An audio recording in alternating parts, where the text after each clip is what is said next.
Does that sound realistic? Can the Strait get back to, I don't want to say normal because it's hard to imagine anything looks normal, but sort of what it was doing pre-war in terms of the number of ships that were going through it in 2 months?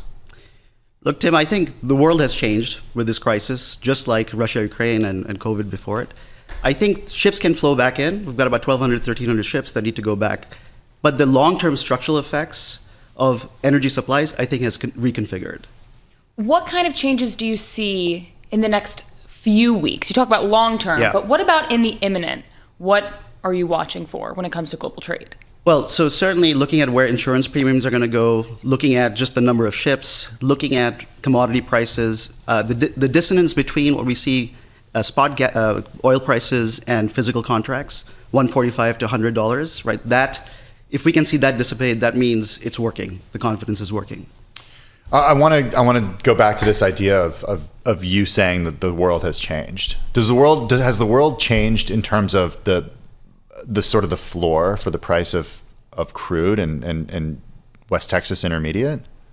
No, the way I think about it, the world has changed. If you are a country in Asia, then let's face it, Asia's been more impacted than Europe. Oh yeah, I mean right? they're talking about fuel shortages, only Exactly. certain people driving on certain days, people only going to work on certain days. It's huge effect on the economy in some countries. Exactly. So Sri Lanka is going to go back. Their Wednesdays are off. They're going to go back. Right. But if you're Korea or Japan and you've got these long-term contracts coming out of the Middle East, I think you're going to want to rethink how that supply comes in. So it's much less of a Texas issue. It's much more of an Asia issue, how things get restructured. But from a pricing perspective, you have West Texas Intermediate and Brent crude at almost the same price. So even though you can, and a politician can talk about the U.S. being energy independent until the cows come home, but when their constituents go and fill up the tank and it's $4.30 a gallon, it doesn't really mean much. Yeah, I mean, you saw this morning, CPI came out, we're at about average $4.15 a gallon. So we're going to see these types of primary effects come through. We're going to see secondary effects for the U.S. consumer through fertilizer costs, chemicals, other things, intensive transport, energy-intensive transport. So I think that will continue to fall through over the next few months. It's not just going to get stopped because there's a ceasefire.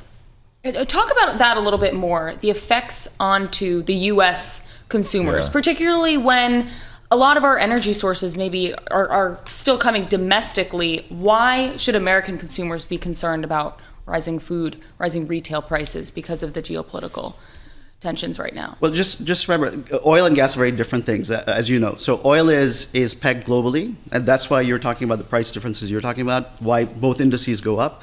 Gas is different. Gas is more domestic. So we're going to see $4 gas type of thing, whereas in Asia it's going to be like $19, $20 gas, right? That's going to be, so industries that are really gas intensive, so if you think about power generation in the US, we're not going to see as much disruption there. Oil intensive industries on the transport side, I think we're going to see more disruption. So that's where it sort of bifurcates for the US. But overall, all of these things are kind of sticky. Prices go up globally for oil, it sort of filters through, right? It takes time to come down. Do you think, and you work with energy companies, chemicals companies, utilities, natural resources firms, and more. The shift in Washington over the last 18 months has made it so that renewable energy is no longer a priority for the United States. Does a shock like this make the companies that you work with, like the utilities, for example, think differently about renewables? I mean, nuclear is a topic, but that's years away. If you want a gas turbine for a power plant, you got to get in line and wait years at this point. Are they thinking about renewables even without the support of Washington? There's still, I think, a lot of momentum on the renewable side. You do? Just in the U.S., because if you think about state policies, over 26 states have renewables policies, and they have targets for 2030 to 2035. And that's driving at a state level renewables development. So it's still happening? It's still happening. Gas is certainly happening, right? Gas, and we always said as McKinsey, when we looked at the market, even years ago, we said gas is going to be has a big part to play because you can't just substitute all of that with renewables. So we're going to see both develop. Now, in Asia, it's quite interesting. Korea and Japan have relicensed their coal plants. So there's a ramp up of coal that is happening and renewables. So Asia is doing this bifurcated policy of renewables and coal. And that's not going to switch back even if we get a resolution in the next few weeks. We're speaking with Humayun Tai, McKinsey Global Energy and Materials Practice Senior Partner and Leader. Humayun, I want to continue the talk on global trade, but I am curious as well. You work with these energy companies, CEOs. How are they getting information about the conflict in Iran right now? What is actually going on at the Strait of Hormuz? I'm curious if C-suite executives have some other way of kind of like understanding what's happening in real time. Supposedly Citrini sent the undercover analyst. That's what I was thinking. I wasn't going to say that. I knew that's what you were thinking. It was a conversation but topic to Emily's point, are they getting the same information that we're getting? I think yes. I mean, generally, so 50% of the clients we work with, CEOs I talked to, management teams over the last few weeks, probably until the last 2 weeks, probably thought this is going to come and pass. Okay, the other 50% are worried about this in two ways. One group is saying, look, let's actually really think about our scenario planning in a very different way. We need real-time information, so they're going to a lot of different sources. The other 25% basically are saying, look, our hedging and contracting strategies have changed because we're relying on that. So it is a really 50-50 split. I think it'll be very interesting over the next week as we see what happens with the ceasefire, as to how many actually companies really get in the mix. But the data, the information that you're asking me about, I swear it's like from all sorts of different angles. I don't think there's any particular angle that any company has an edge on. So let's talk a little bit about the second order effects of this. And so energy gets so much of the attention, but we got to talk chemicals, nitrogen, fertilizer, urea. I mean, these things that I think really go into the background of the way that we get our food and what we pay for our food. Right. Do we start to see those prices, or when do we start to see those prices go up as a result of the strait closure? I think the lag, so just to your point, 10% of fertilizer, or fertilizer costs are 10% of food inputs for the US. It's about 15% in Europe. As those pieces go up, we will see, and those contracts are going up, we are going to see prices translate. I think it takes a few months. This is where it's the stickiness. And remember, you've got 6 weeks of that supply sitting there in Hormuz.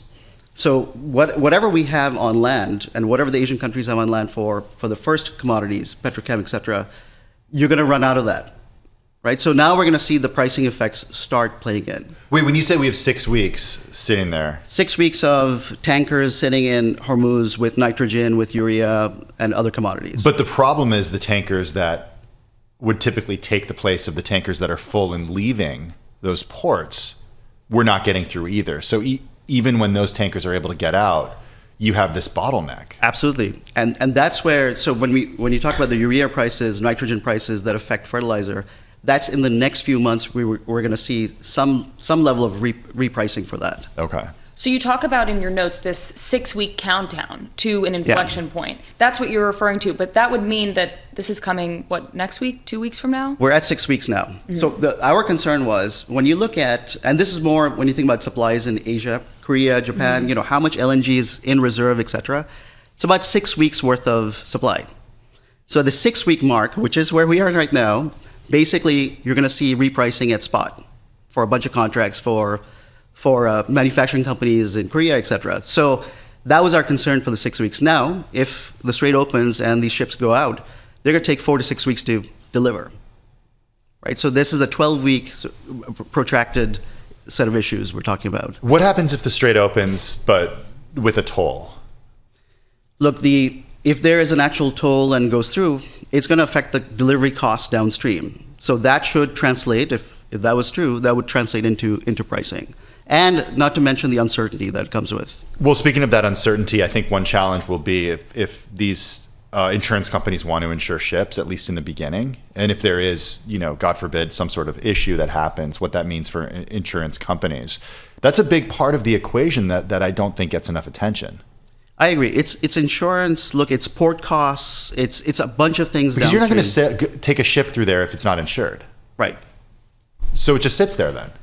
Well, there's got to be different ways to think about how you get contracting done, right? I mean, so for those that, if you're paying for the insurance premium, it's going to and you're getting a supply, it's going to come through in cost.